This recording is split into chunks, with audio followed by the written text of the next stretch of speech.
Blackfoot River Outfitters. It is Wednesday, May 20th.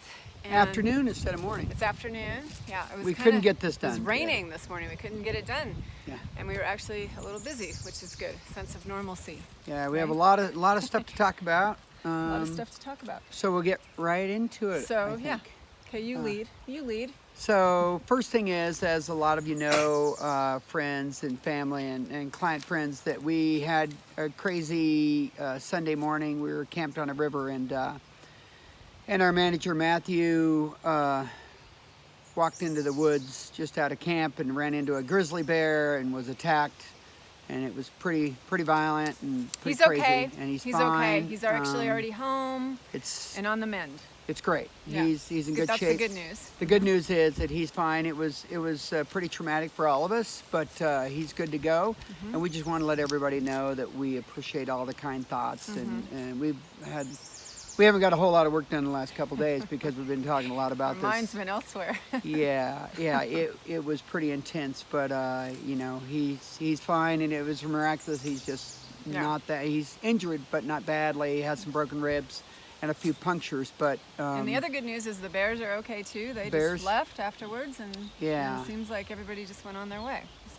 So we just wanted to get that out because, and if you really want to know more of the story, actually, Laura, we'll probably share it on our Facebook business page, bro page. It's already on our personal accounts a little bit, just so we didn't have to tell the story 1 million times, but which we've done anyway, and that's good this just kind of goes over it. But anyway, Matthew's doing well, and we love him, and we're just happy it ended up the way it did, right? And that's part of Montana, totally. I guess, right? That's one of the. We live in a pretty Mother wild Nature. Place, and that's what happens. Yeah.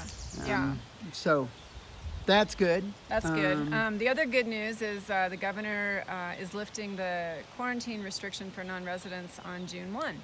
So if anybody has any trips booked with us after that, we're good to go.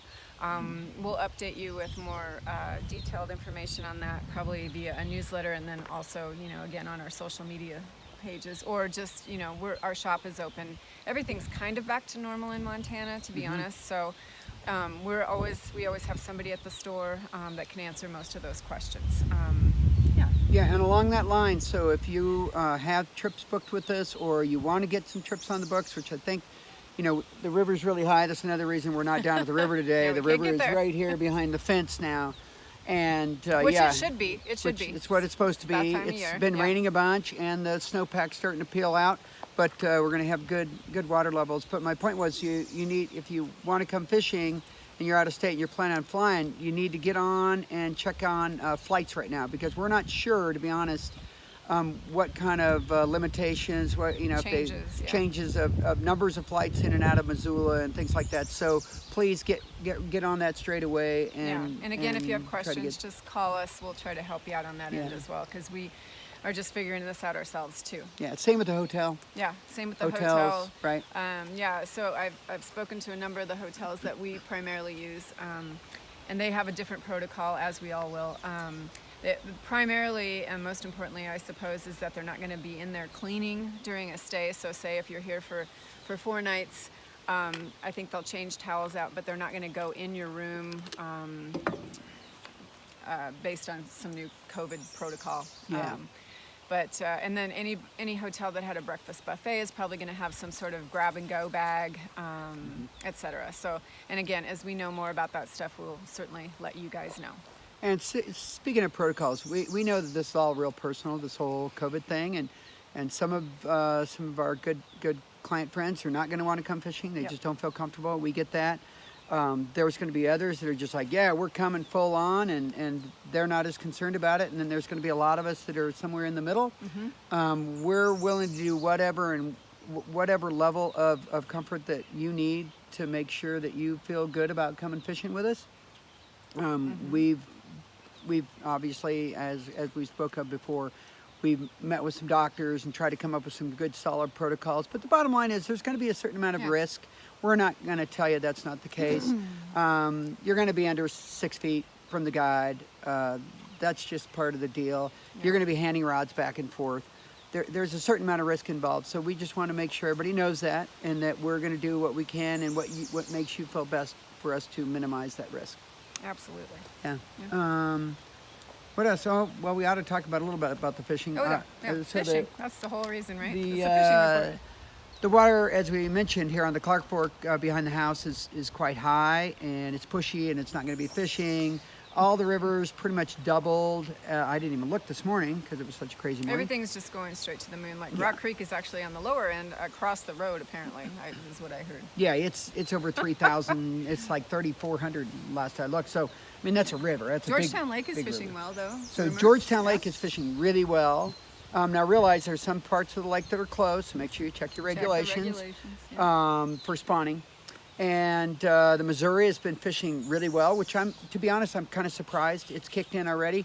It seems like it might be a little early for those bows to come back out, but apparently they're in there. A guy was just in the shop this afternoon and was just ranting and raving about the strength of these fish and how hot they were, and he did very well. But know that it's going to be busy. I think maybe, who knows what's going to happen around here. As soon as this rain lets up in a couple days, I think these will come back into shape, I hope. But and salmon flies will be here before you know it, and all those fun things that happen in early June. Yeah. And we do anticipate a kind of quote unquote, whatever that might be, normal runoff. So we do feel pretty comfortable that June will be good. It doesn't seem like we have an extreme snowpack. And as long as things come off in a more normal way, we should be good to go. Yeah, our experience is when we have these rains about this time of year, it kind of settles that snow down. The rivers will jump up.